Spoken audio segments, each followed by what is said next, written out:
The culture within an organization is like its collective personality. Culture is what is rewarded, what is tolerated. Culture is the unwritten rules about how work gets done. It determines how we communicate, how we behave, meet, even decorate. Culture reveals itself in our stories, our artifacts, our norms. You hear it in the stories we have on heavy rotation. One dimension of culture is communication. High context communicators use nuance and innuendo to enrich the understanding without risking offense. Intonation and nonverbals are an art form. For example, when a high context communicator says something is interesting, it might mean they don't actually like it. In contrast, low context communication is direct. I would clearly state what I mean. This is garbage, do it over. One of the most crucial culture dimensions to understand is how we trust. On one end, there's relationship based trust, which means we come to trust others only when we have a meaningful connection with them. We care about each other, therefore, we trust each other regardless of reliability. If we've bonded over a team building exercise, I trust you.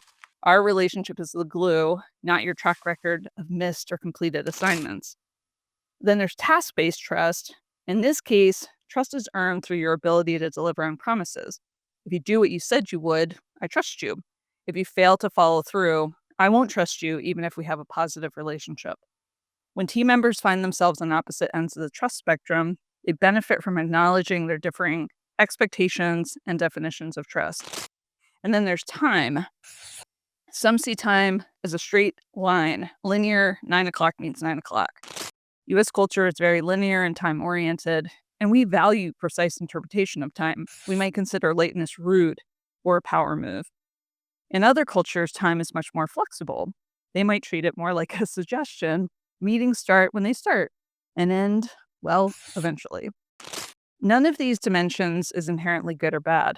However, understanding where you and your colleagues stand on these cultural spectrums can help prevent unnecessary conflict. Recognizing and adapting to these cultural expectations can enhance our mutual understanding, performance, and trust.